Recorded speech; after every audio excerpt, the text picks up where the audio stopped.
So you're thinking about upgrading from your HDD flat to a condo. It's pretty much the great Singaporean dream, isn't it? More space, a swimming pool, maybe a gym, a solid investment for the future. But what if that dream has a hidden price tag, a number that could turn the whole thing into a financial nightmare if you're not ready for it?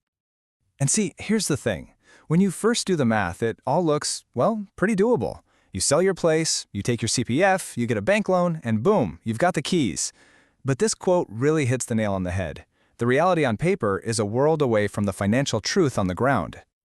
And that brings us to the big question for this whole explainer. What is this secret cash gap, the one that nobody seems to talk about? This is the gap between what you think you need and what you actually need to have sitting in your bank account ready to go. All right, let's dig in and find out. To figure out that real number, we first have to take apart the usual way these things are calculated. We're going to call it agent math, and you're about to see why this common approach can be so dangerously misleading.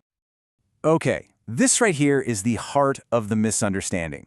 Most of the time, the focus is on affordability. Can you cover the total price over the long run with your loan, your CPF, and your savings? But the real test, the thing that really trips people up, is liquidity. Do you have enough actual physical cash on hand at every single step of the process? And trust me, those are two very different things. See, this is exactly where things can go wrong. It's usually not because people can't afford the condo in the long term. The real trouble starts when they get blindsided by all these cash-only payments, the tricky timing gaps between selling and buying, and of course, the big one in a hot market, cash overvaluation. All right, so let's get down to it. We're going to build your real cash requirement piece by piece, from the ground up. No more guesswork, no fluff. Just the hard numbers you absolutely need to know before you even start looking. First things first, this is the absolute minimum, the starting line. By law here in Singapore, the first 5% of the condo's price has to be paid in cash. This is totally non-negotiable.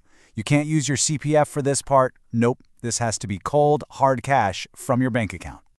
So if we take a pretty standard condo priced at, say, $1.8 million, you're already looking at $90,000 in cash, right out of the gate. And believe me, we are just warming up.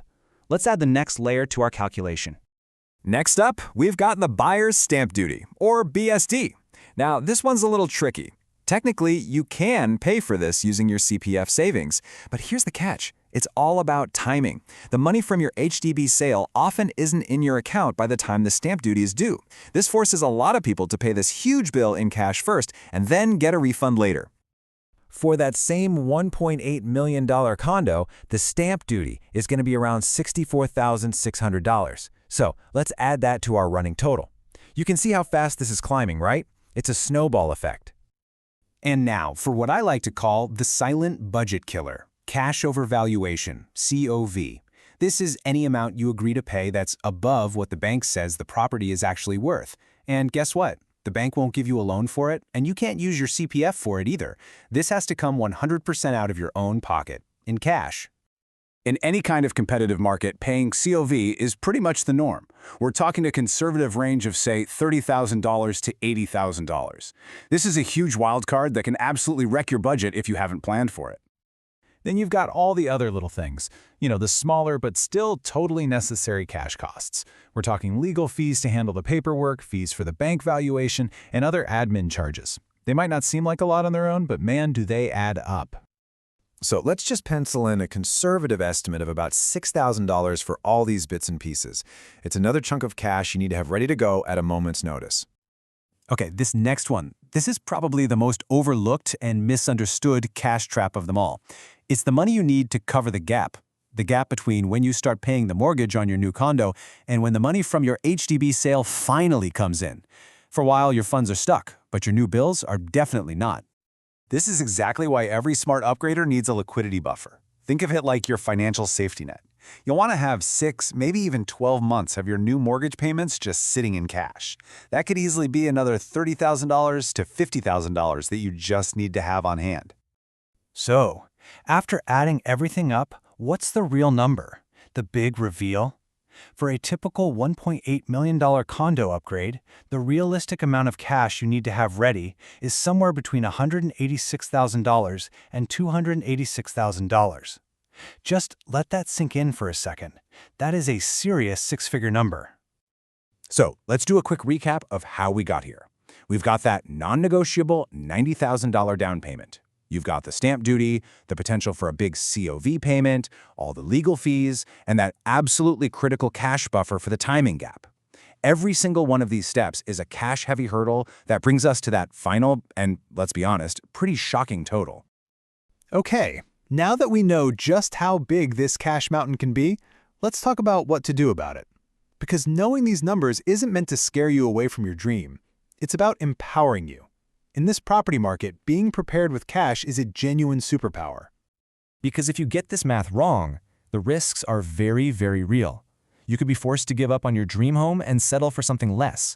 You could face incredible financial stress right after moving in. Or you could find yourself with $0 left for renovations. It can turn the dream into a real headache. But on the flip side, if you walk into the process fully prepared with enough cash, the whole game changes. Suddenly, you're in a much stronger position to negotiate. You can act fast when you see a great deal. The whole experience is just so much less stressful. Being cash ready gives you control. And of course, this cash requirement changes depending on where you're buying. As you can see, the cash you need for a condo in the outside central region, the OCR, is a bit different from a city French property in the rest of central region, or RCR, where prices and that potential COV can be a lot higher. So really, when you strip away all the glossy brochures and the sales pitches, the one thing to remember is this. Upgrading your home today is first and foremost a test of your cash. It's a liquidity test, not just a paper exercise. Which really brings us to one final and very personal question. If you're planning that upgrade, the question isn't just, can I afford it?